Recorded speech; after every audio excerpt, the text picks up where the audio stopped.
सनातन धर्म के 4 eternal principal हैं। इन इटर्नल प्रिंसिपल्स को समझने की आवश्यकता बहुत गंभीर है। इसी से भारत की पूरी सोसाइटी आपको समझने में सरलता मिलेगी। सबसे पहला और सबसे महत्वपूर्ण है वेद।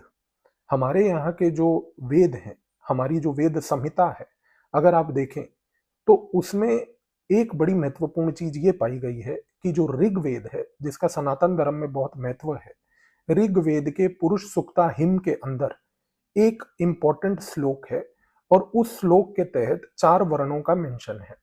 वेद में और जगह पर भी 4 वर्णों का मेंशन है, लेकिन यदि आप कभी ओरिजिनल वेद पढ़ते हैं तो आप एक चीज जानकर हैरान होंगे कि वेद के अंदर कहीं पर भी 4 वर्णों का जो मेंशन है, ब्राह्मण, क्षत्रिय, शूद्र और वैश्य, ये किसी भी हायरार्की के थ्रू नहीं, ये एक डिग्री ऑफ एब्स्ट्रैक्शन के थ्रू है।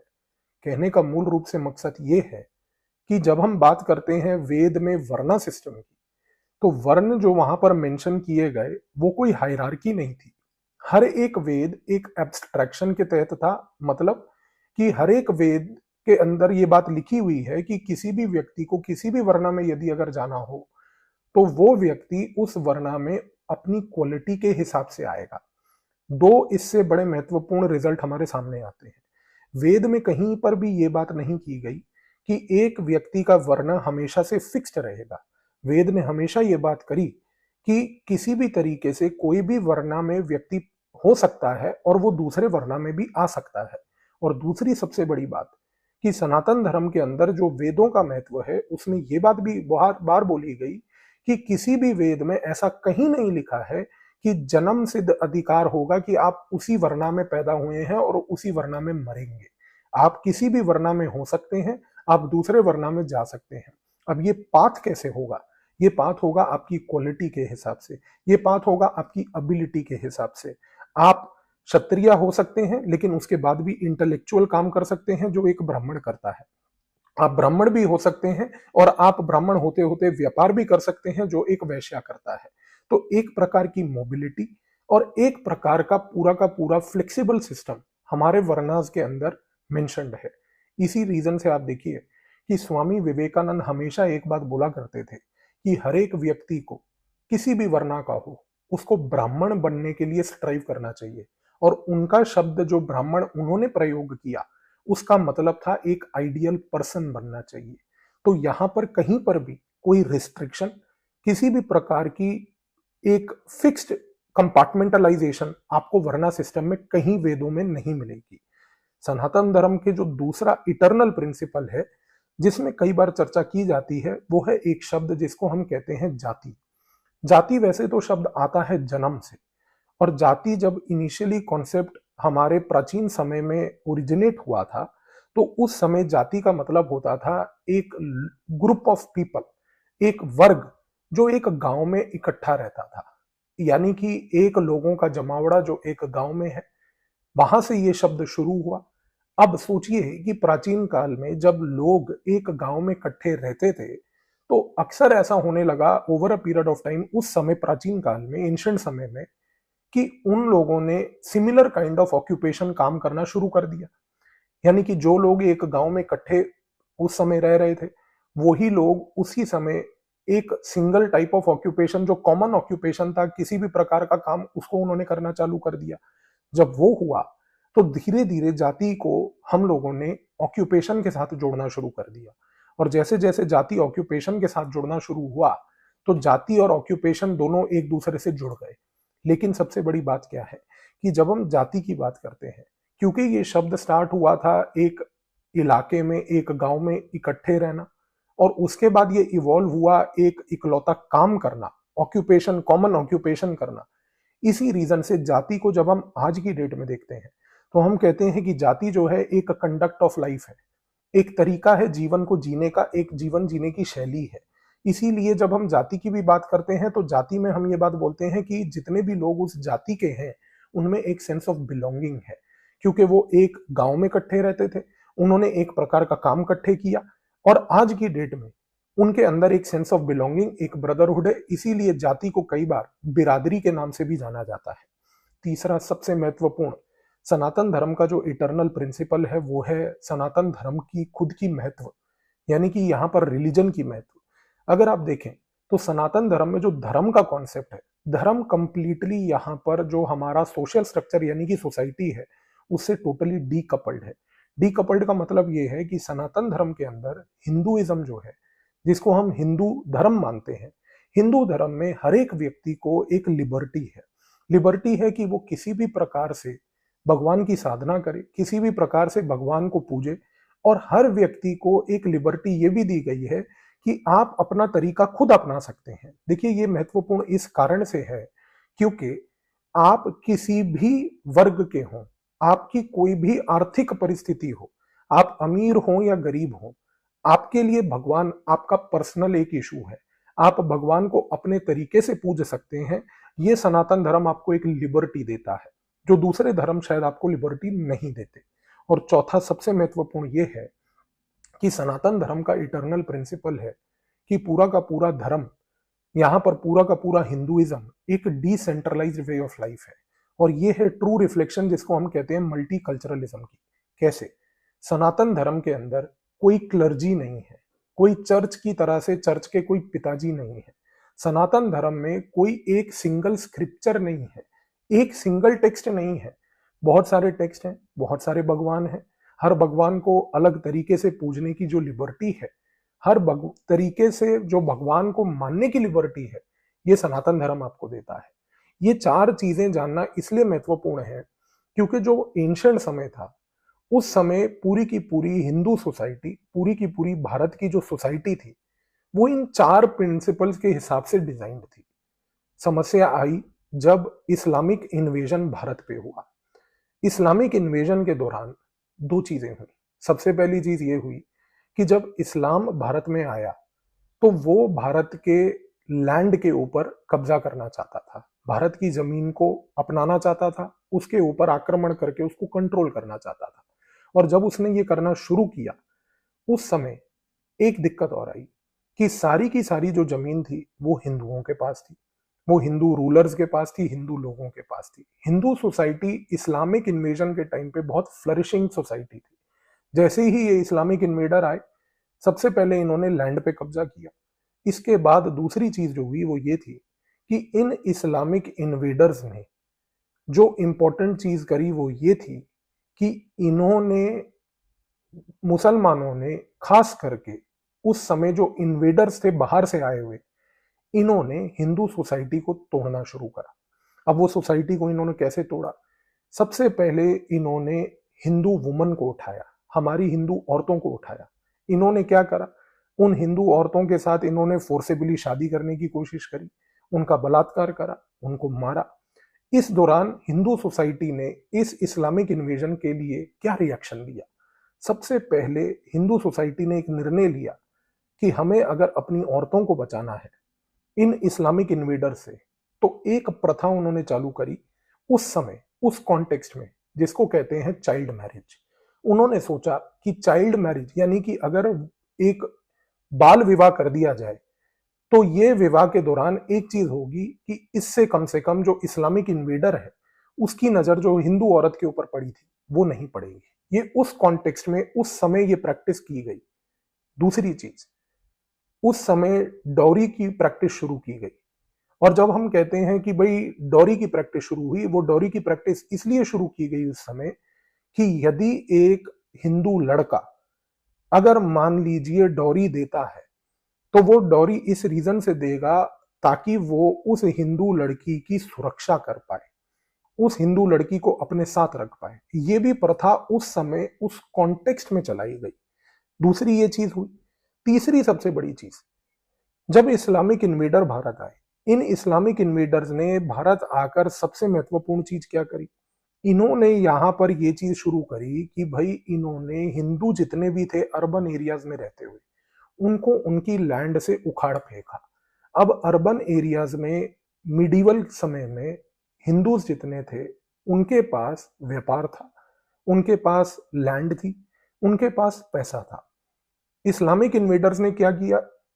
सबसे पहले लैंड ले ली, उनको उनके व्यापार से छोड़ दिया, उनको वहां से निकाला, भगाया, और तीसरी सबसे बड़ी चीज उनका पैसा लूट लिया। अब इसकी वजह से हिंदुओं के ऊपर इस्लामिक इन्वेजन के दौरान क्या हुआ, दो चीजें हुई। पहला कि जितने भी अर्बन एरियाज में हिंदूज रहते थे वो अपने घर बार छोड़कर भागने लगे गांव की ओर। और क्योंकि गांव जो थे उस समय और पॉपुलेशन से बढ़ने लगे, क्योंकि हिंदू भारी मात्रा में अर्बन एरिया से छोड़ छोड़ कर आने लगे, तो बहुत सारे हिंदू गांव को भी छोड़ के उस समय जंगलों में जा बसे। और जब जंगलों में और गांव में हिंदू जा बसे तो जाहिर सी बात है कि उस समय ना तो उनके पास पैसा था, ना उनके पास जमीन थी, और क्योंकि उनके ऊपर अत्याचार किया गया था तो उस अत्याचार से वो बाहर भी नहीं आ पाए, जिसकी वजह से उनकी आर्थिक परिस्थिति और खराब होती गई, और तो और पॉवर्टी के अंदर वो दिन पर दिन डूब के गए। लेकिन यहां पर एक महत्वपूर्ण चीज जानने की यह भी है कि उस समय इस्लामिक इन्वेजन के दौरान जब हिंदू भाग भाग कर गांव गए और भाग कर गांव से कई हिंदू जो जंगल में गए, हिंदुओं को उस समय उन लोगों को जंगल में रहने में बड़ी कठिनाइयां आई, क्योंकि ये सारे लोग अर्बन एरिया में रहते थे। इनको जंगल की लाइफ समझ नहीं आई। जंगल में उस समय इनके ऊपर बहुत सारी बीमारियां आने लगी, और जैसे जैसे इन लोगों को बीमारियां लगने लगी, कई लोग बीमारी के शिकार होने के कारण से मर गए और कई लोग बीमारी से जूझते रहे। लेकिन क्योंकि उस समय सारा का सारा इनलैंड व्यापार जितना होता था, वो सारा व्यापार क्योंकि जनरली आपका होता था सिर्फ जंगलों के थ्रू, उन जंगलों में ये बीमार लोग भी रहते थे। अब हुआ क्या, ध्यान से देखिए, सारा व्यापार जंगलों के थ्रू पास होता हुआ जा रहा है और जंगलों में ऐसे लोग रह रहे हैं जो बीमारी से जूझ के या तो मर रहे हैं और या बीमारी से जूझ रहे हैं। उस समय इन बीमारी से युक्त जो व्यक्ति थे, क्योंकि जब ये अपने सामने से जाते हुए व्यापारी कारवान को देखते थे, ये उनसे दूर रहने लगे। इन्होंने उनके साथ मिलना कम कर दिया, इन्होंने उनके साथ खाना खाना कम कर दिया, इन्होंने उनके साथ पानी पीना कम कर दिया, इन्होंने उनके साथ उस समय इंटरेक्शन कम कर दिया। ये अपने आप को उनसे दूर रखने लगे, इसलिए कि कहीं ऐसा ना हो कि हमारी बीमारी के कारण ये ट्रेड कारवान जो जा रहा है, इनके अंदर जो ट्रेडर्स बैठे हैं उनको बीमारी लग जाए। और सोचिए, जब इन लोगों ने इतना बड़ा सैक्रिफाइस किया कि हम अपनी बीमारी दूसरे को ना दें, हम अपनी बीमारी किसी और को ना दें, इस रीजन से हम अपने आप को पीछे कर लें, किसी प्रकार का खाना पीना इन लोगों के साथ शेयर ना करें ताकि हम अपनी बीमारी किसी और को पास ना करें, तो उस समय इन्होंने अपने आप को ही सेल्फ अनटचेबल बना लिया। और जब ये सेल्फ अनटचेबल बने, आप सोचिए, ये था एक लार्जर ऑर्डर के लिए, ये इसलिए था कि बीमारी दूसरे को ना हो। ये है सनातन धर्म की खासियत, अदर्स वेलफेयर, कि वो अपने बारे में नहीं बल्कि दूसरे के वेलफेयर के बारे में पहले सोचते हैं। और दूसरी महत्वपूर्ण चीज ये है कि ये जो वर्ग जिन्होंने अपने आप को अनटचेबल बनाया बीमारी के कारण, ये इवेंचुअली लोग जब अलग रहने लगे, जब ब्रिटिश आए आगे जाकर 300-400 साल के बाद, उन्होंने इनको देख के बोलना शुरू कर दिया कि ये तो पांचवा वर्ण है, अनटचेबल वर्ण। पर ये बने कैसे? ये बने थे इस्लामिक इन्वेडर्स के हिंदू हॉलोकॉस्ट के कारण। ये बने थे इस्लामिक इन्वेडर्स के कारण जिन्होंने 8 लाख हिंदुओं को मारा। ये बने थे उन लोगों के कारण क्योंकि इन्होंने अपनी जमीनें कमाई, इन्होंने अपना पैसा गवाया, इन्होंने अपना जीवन गवाया ये कह के कि हम अपनी बीमारी दूसरे को नहीं होने देंगे।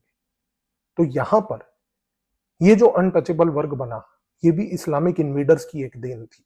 अब समस्या क्या हुई कि जैसे जैसे इस्लामिक इन्वेडर्स का रूल धीरे धीरे कमजोर होने लगा, उस समय यूरोपियन का रूल बढ़ने लगा।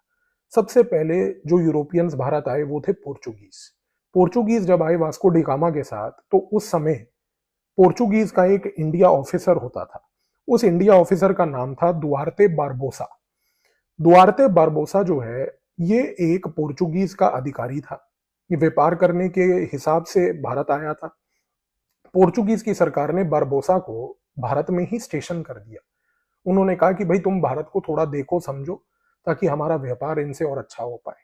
लेकिन सबसे बड़ी बात क्या थी, जब बारबोसा भारत आया, बारबोसा पोर्चुगीज आदमी था, जब उसने आके भारत में देखा तो उसने दो चीजें ऑब्जर्व करी। उसने कहा कि यहाँ की जो पूरी सोसाइटी है समाज है, ये वर्णों में बटा हुआ है, अलग अलग जातियों में बटा हुआ है। अब ये वर्ण और जाति जो हमारे प्राचीन काल के वेदों के समय से चल रहा था, इन लोगों को, पोर्चुगीज को, ये चीज समझ नहीं आई। उनको नहीं पता था कि ये वर्ण क्या है, उनको नहीं पता था जाति क्या है। उनके हिसाब से हर चीज जो उनके थॉट प्रोसेस में थी, उन्होंने उस नजरिए से देखना शुरू करा। दुआर्ते बारबोसा ने एक रिपोर्ट बनाकर पोर्चुगीज सरकार को भेजी। उस रिपोर्ट के तहत उसने सबसे पहले ये बोला कि भारत के अंदर ये जो अलग अलग प्रकार के वर्ण और जाति हैं, जिसमें सारी समाज के लोग बटे हुए हैं, पहली बात तो ये अलग अलग कास्ट हैं। सबसे पहली बार ये शब्द कास्ट का प्रयोग पोर्चुगीज के दौरान भारत में किया गया। आज तक, उस समय जब हम ये बात पोर्चुगीज की कर रहे हैं, तब तक ये शब्द कास्ट ना तो सनातन धर्म से जुड़ा था, ना भारत के समाज से जुड़ा था, ना ये भारतीय शब्द है। ये शब्द था जो यूरोपियंस ने भारत के ऊपर अपनाया। और दूसरी चीज देखिए, ये शब्द अपनाया क्योंकि उनको ना तो हमारे वर्ण सिस्टम, ना ही हमारे वर्ण जाति सिस्टम के बारे में कुछ पता था। तो उन्होंने वर्ण और जाति को कंफ्यूज करते हुए उसको एक टर्म दिया, कास्ट। दूसरी बात, बारबोसा ने एक चीज और भी बोली। उसने कहा कि भारत में एक ऐसी कास्ट भी मैंने देखी है घूमते घूमते, जो कि अनटचेबल कास्ट है। ये बड़े पोल्यूटेड लोग हैं, इनसे कोई बात नहीं करता, ये अलग रहते हैं, इनको ना तो कोई देखता है, ना कोई खाना देता है, बल्कि सब इनको दूर रहते हैं, इनके आसपास भी नहीं जाते। अनटचेबल कास्ट का शब्द प्रयोग किया गया, पोल्यूटेड कास्ट का शब्द प्रयोग किया गया। ये थे कौन? ये तो थे वही हिंदू, वो हिंदूज जो विक्टिम्स थे इस्लामिक होलोकॉस्ट के भारत में। इनके ऊपर ये शब्द का प्रयोग किया गया। इसके बाद बारबोसा के 150 सालों के बाद एक फ्रेंच ट्रेवलर भी भारत आया। उस फ्रेंच ट्रेवलर का नाम था जीन बैप्टिस्ट ट्रेवेनियर। जीन बैप्टिस्ट ट्रेवेनियर जो था, इसने भी यही चीज करी। इसने भारत के समाज को देखा, जांचा पड़ताला, और इसने भी एक किताब लिखी।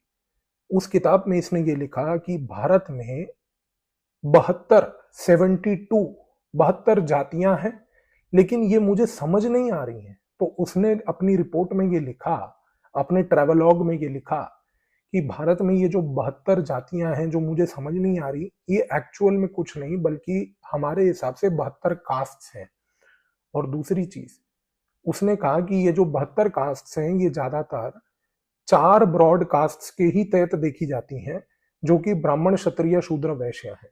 इतनी ना समझता कि ब्राह्मण, क्षत्रिय, शूद्र, वैश्य जो वर्ण सिस्टम था, आपने उसको कास्ट बना दिया।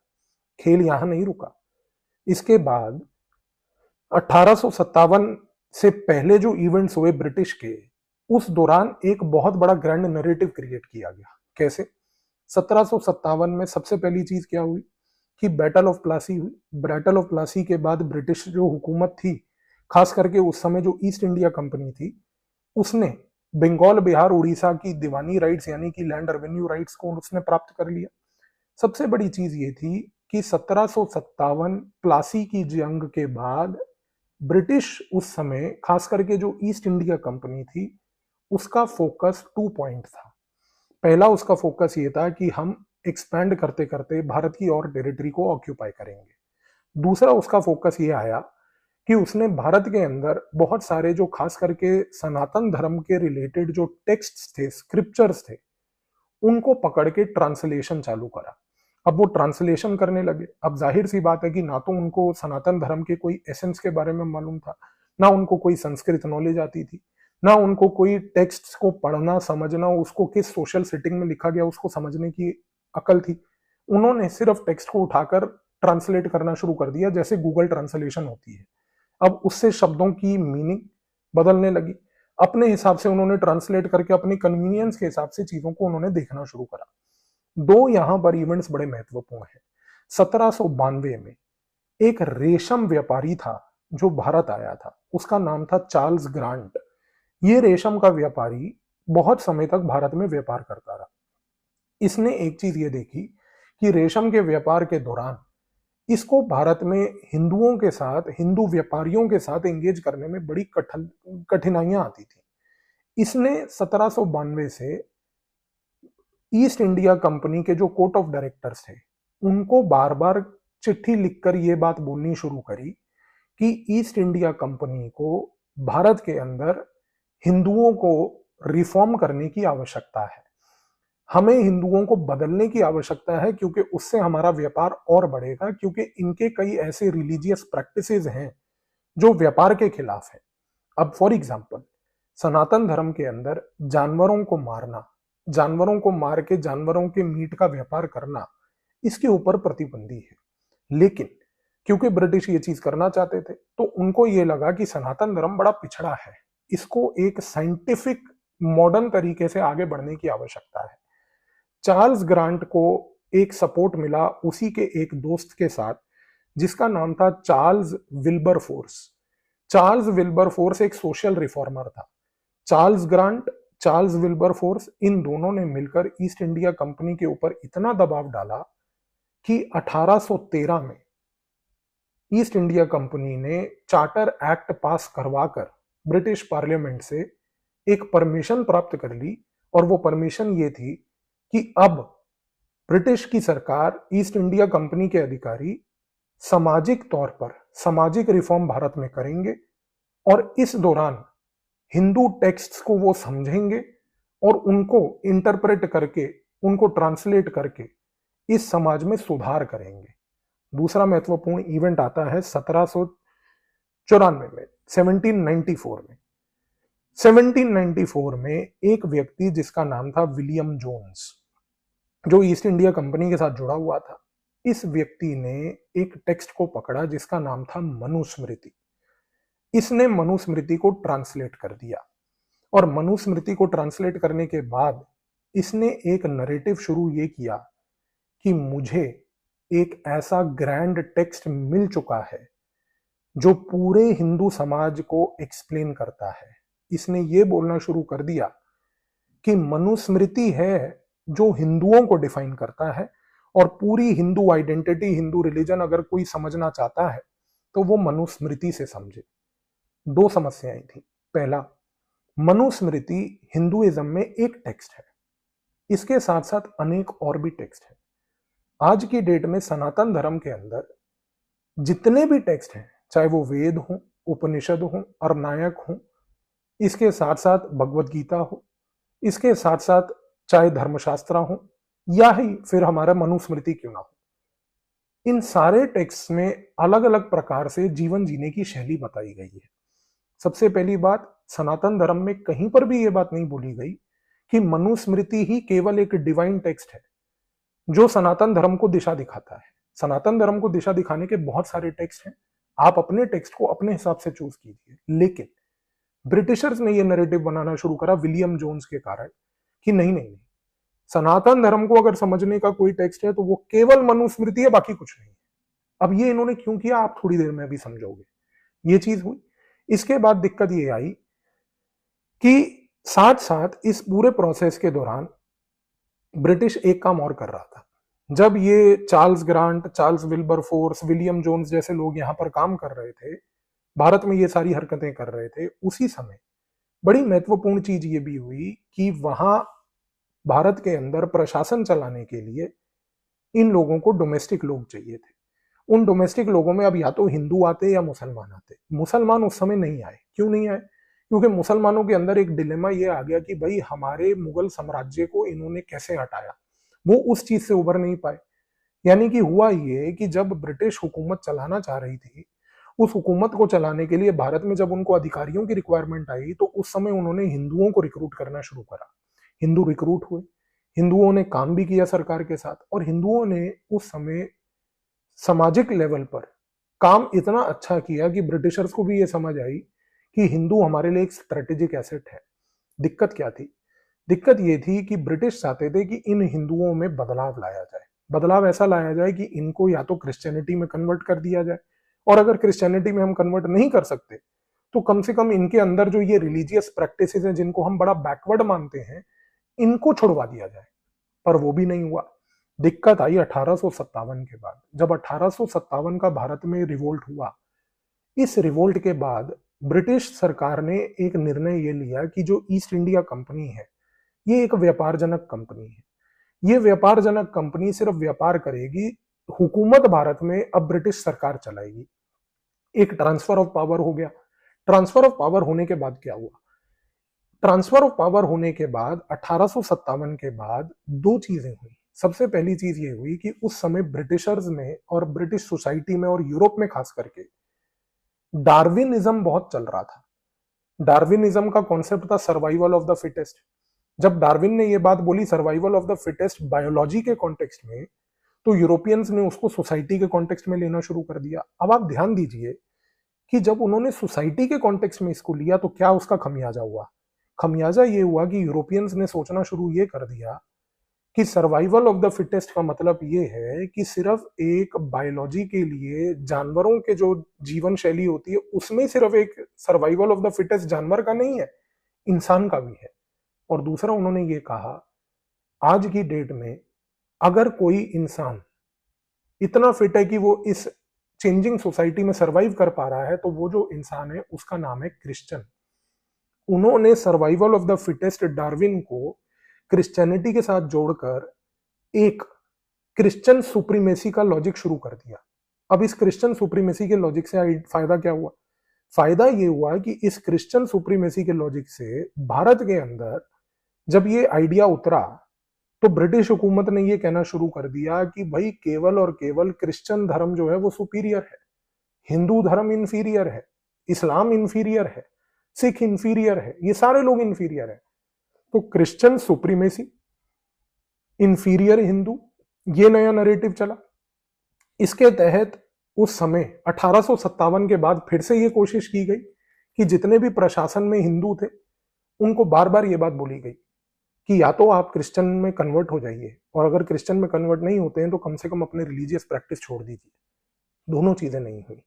सनातन धर्म के साथ और हिंदुओं के साथ ये सबसे बड़ा एडवांटेज था, क्योंकि पूरे सनातन धर्म के जितने भी इटर्नल प्रिंसिपल्स थे वो इतने फ्लेक्सिबल थे कि किसी भी प्रकार के प्रेशर को वो विथस्टैंड कर सकते थे।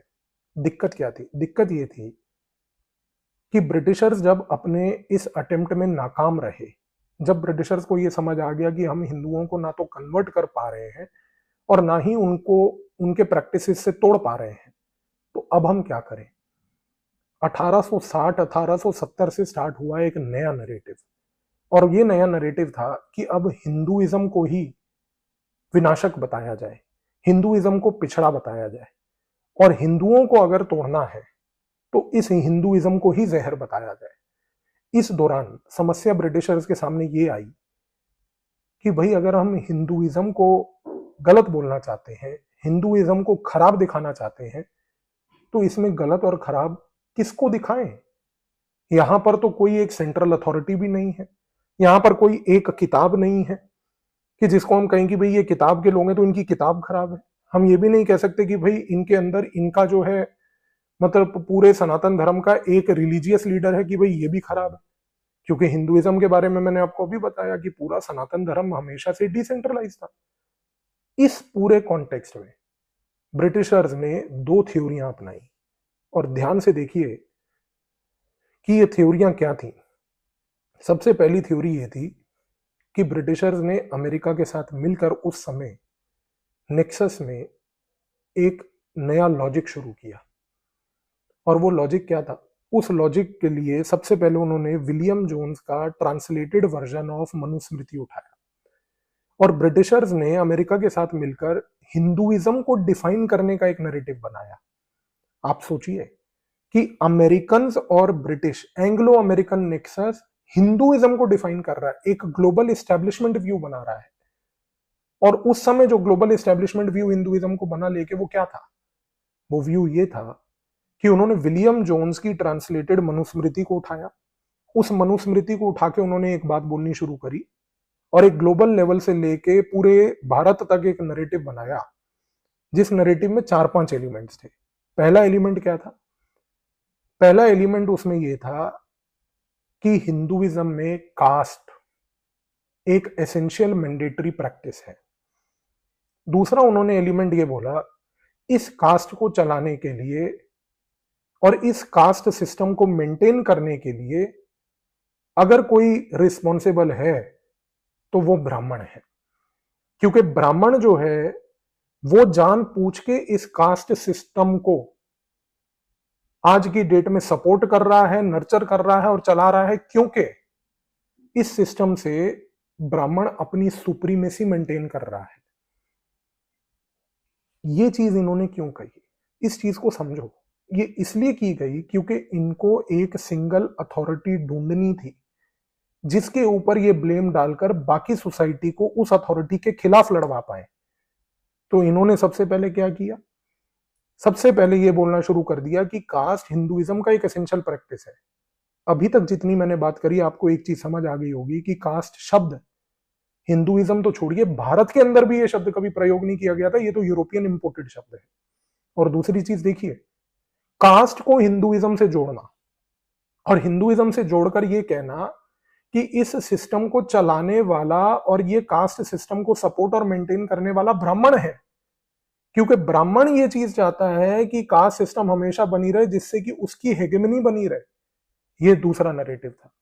तीसरा इन्होंने ये शुरू कर दिया कहना कि कास्ट जो भारत में है सिस्टम पूरा, जिसको ब्राह्मण मेंटेन करके इसलिए सपोर्ट करता है जिससे कि उसकी सुप्रीमेसी बनी रहे, वो और कुछ नहीं बल्कि भारत का जाति वर्णा सिस्टम है। यानी कि जाति वर्णा को कंफ्यूज करके कास्ट से जोड़ना, कास्ट को ब्राह्मण के खिलाफ लाना और बोलना कि ब्राह्मण कास्ट को सपोर्ट करता है। और चौथी सबसे बड़ी चीज, फिर यह बात बोल देना कि कास्ट जो है एक व्यक्ति की उसको जन्म के टाइम पे मिल जाती है और ये जन्म के टाइम पे मिली कास्ट आप कभी बदल नहीं सकते। और सबसे बड़ी चीज साथ में ये भी बोल देना कि क्योंकि आप इसको बदल नहीं सकते, आप उसी सिस्टम में रहेंगे, उसी कास्ट के अंदर रहेंगे, तो कास्ट सिस्टम जिसको हिंदुइज्म में ब्राह्मण चला रहा है ये मेरिट को भी प्रमोट नहीं कर रहा। ये सारे इंटरप्रिटेशन इन्होंने खुद निकाले, किसी भी हिंदू स्क्रिप्चर में ऐसी कोई चीज मेंशन नहीं थी। लेकिन हिंदुइज्म को कास्ट से जोड़ना, कास्ट को ब्राह्मण से जोड़ना, बाकी हिंदू वर्गों को यह बात बोलना कि भाई ब्राह्मण जो एक है वो एक ऐसी कास्ट है जो बाकी वर्गों को बेसिकली सप्रेस करना चाहती है। ये प्रकार का जब नैरेटिव इन्होंने शुरू किया, इसके तहत इन्होंने ये कहना शुरू कर दिया कि ब्राह्मण जो है वो हिंदुइज्म को पिछड़ा रख रहा है, ब्राह्मण जो है कास्ट सिस्टम को प्रमोट करता है, कास्ट की वजह से हिंदुइज्म पिछड़ा है। इसको बोलने से ब्रिटिशर्स को एक फायदा ये मिला कि जब इन्होंने ये पिछड़ा नैरेटिव शुरू किया, backward backward backward caste, backward backward caste, इसके तहत नंबर 1 इन्होंने क्रिश्चियनिटी को प्रमोट करने के लिए क्रिश्चियन मिशनरीज को आगे कर दिया। बहुत सारे so called backward, so called polluted लोग क्रिश्चियनिटी में कन्वर्ट होने लग गए ये सोच के कि नहीं नहीं ब्राह्मण की सुप्रीमेसी, ब्राह्मण की सुप्रीमेसी। कुछ नहीं था ऐसा। और दूसरा इन्होंने एक थ्योरी और अपनाई। जब इन्होंने ये पूरा कास्ट नैरेटिव जड़ा, इस कास्ट नैरेटिव को जड़ने के बाद ब्रिटिशर्स ने ये बोला कि भैया अब हमें लोगों को भी तो बताना है कि देखो कास्ट है, अगर यही नहीं बताएंगे तो लोग कैसे मानेंगे। इस प्रोसेस को समझाने के लिए ब्रिटिशर्स ने 1872 से स्टार्ट किया सेंसस की प्रक्रिया। 1872 में सबसे पहली बार सेंसस हुआ। उस पहली सेंसस में यह बात बोली गई कि हम कास्ट्स के अंदर डिफरेंट सोसाइटी के सेगमेंट्स को क्लासिफाई करेंगे। इसके बाद 1881 का सेंसस हुआ। 1881 के सेंसस में जितनी भी भारत के अंदर अलग प्रकार की जातियां थी उनको एक अटेम्प्ट किया गया कि इनको कास्ट के अंदर जोड़ा जाए, और ये बोला गया कि इन जातियों को कास्ट बना के दिखाया जाए। और ये काम फाइनली किया गया 1901 में। 1901 में जो सेंसस कमिश्नर था जिसका नाम था हर्बर्ट रिस्ले, उसने 2 चीजें करी। हर्बर्ट रिस्ले ने सबसे पहले एक 26 वॉल्यूम की रिपोर्ट तैयार कर कर एक लिस्ट बनाई और उस लिस्ट में उसने सारी जातियों को, वर्णाओं को मिक्स करके इधर उधर तोड़ मरोड़ के एक लिस्ट तैयार कर दी दिखा के कि देखिए ये भारत की कास्ट है। भारत के अंदर ये शब्द कभी नहीं था, सनातन धर्म में ये शब्द कभी नहीं था। वर्णा सिस्टम था, वर्णा के अंदर अलग प्रकार की जातियां थी, वर्ण जाति सिस्टम था जिसको इन्होंने कास्ट बना दिया। और एक लिस्ट तैयार कर दी 1901 में ये कह के सेंसस में कि देखिए ये कास्ट की लिस्ट है भारत में और ये कास्ट्स में भारत बटा हुआ है। इस लिस्ट को बनाने के बाद ब्रिटिशर्स को अगले 40 साल अपनी हुकूमत चलाने के लिए एक टूल मिल गया, क्योंकि अब वो एक कास्ट को दूसरी कास्ट के खिलाफ लड़वाते थे। एक कास्ट को कुछ प्रमोट करके थोड़ा सा उसको फायदा देते थे और दूसरी कास्ट को नीचा दिखा के उसको बोलते थे देखो वो प्रोग्रेस कर रही है, तुम नीचे जा रहे हो। इससे क्या हुआ? एक कास्ट दूसरे के खिलाफ हेट्रेड पैदा करनी शुरू कर बैठी, एक कास्ट दूसरी कास्ट के खिलाफ लड़ाई करने शुरू कर बैठी और पूरा समाज टूट चुका था।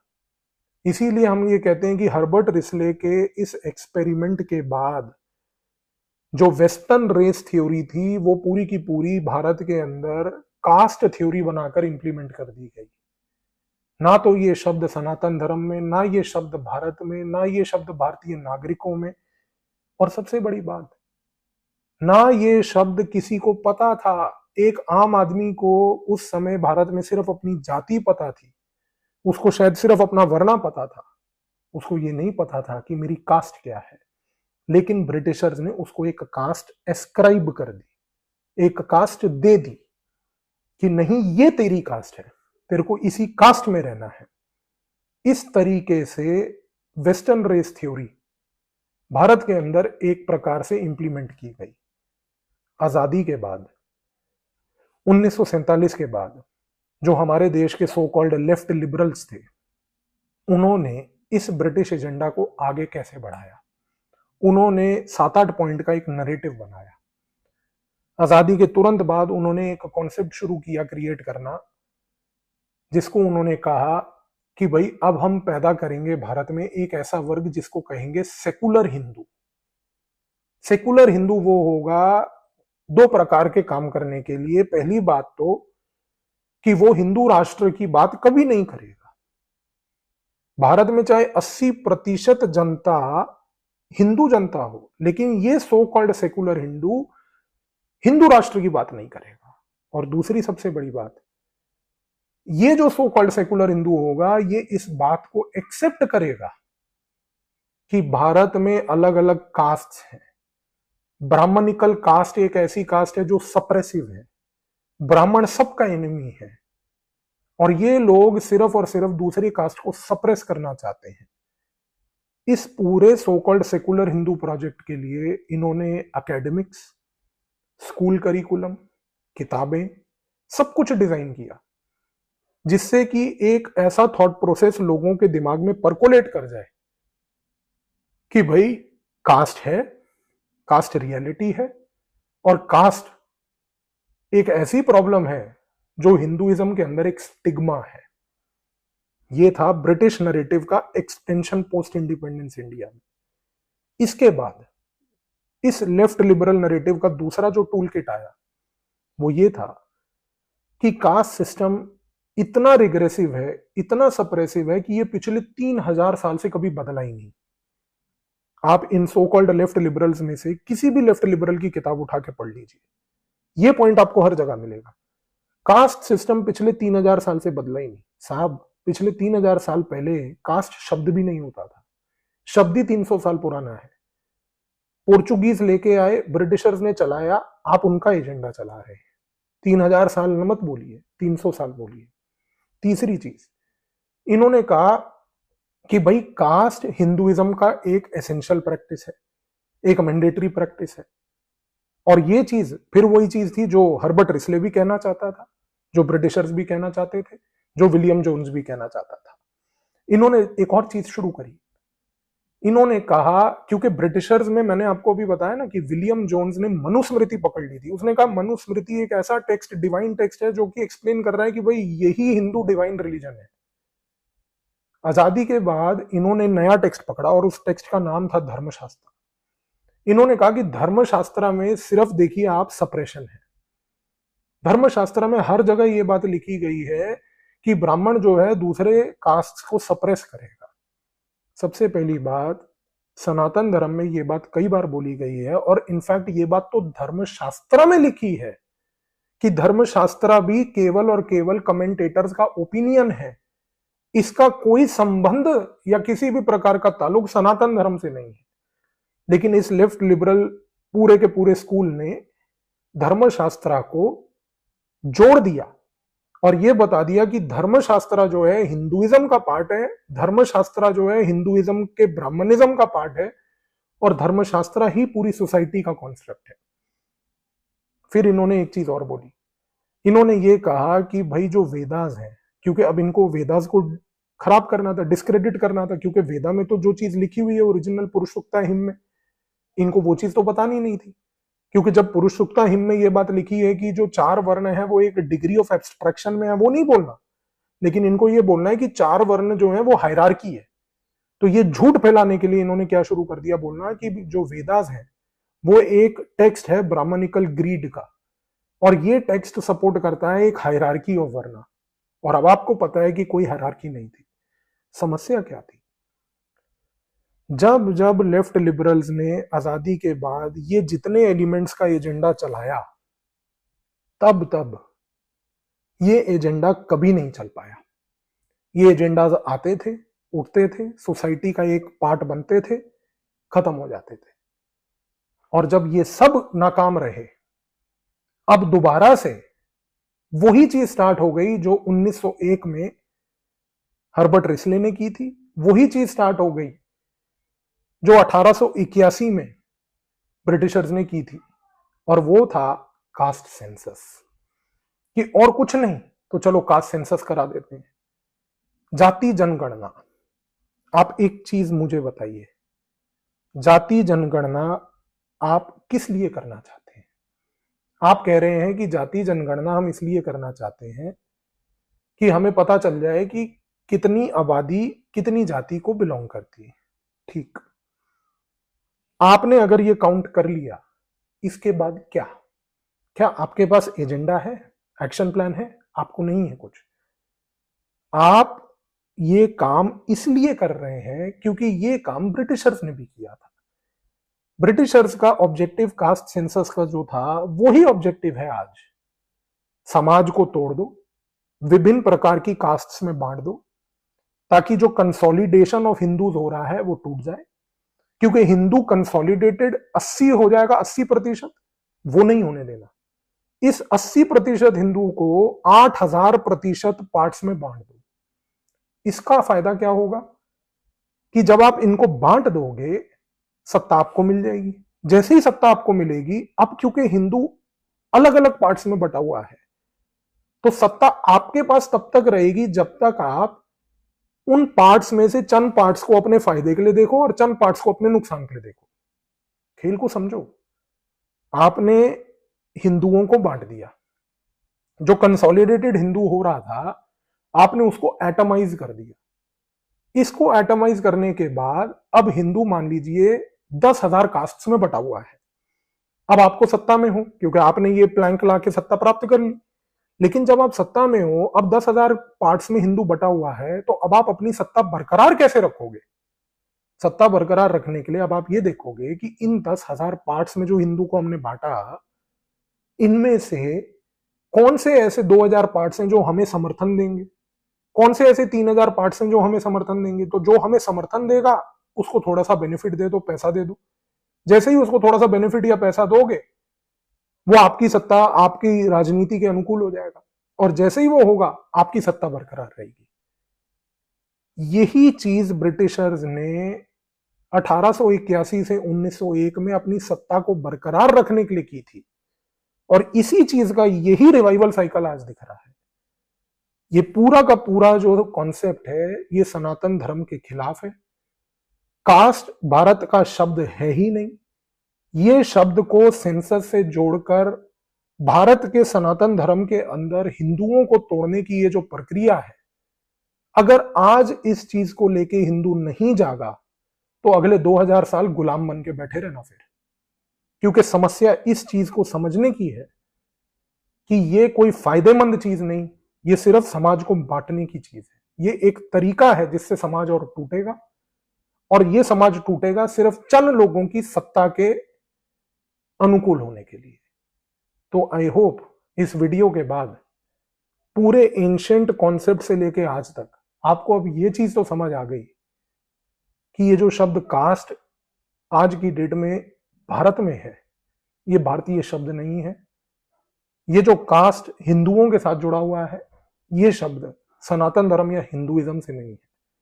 चॉइस अब आपका है इन फैक्ट्स के बाद कि आप अगले 2000 साल गुलाम बनना चाहते हैं या एक कंसोलिडेटेड आइडेंटिटी बनाकर नेशनल कॉन्शियसनेस के हिसाब से काम करना चाहते हैं।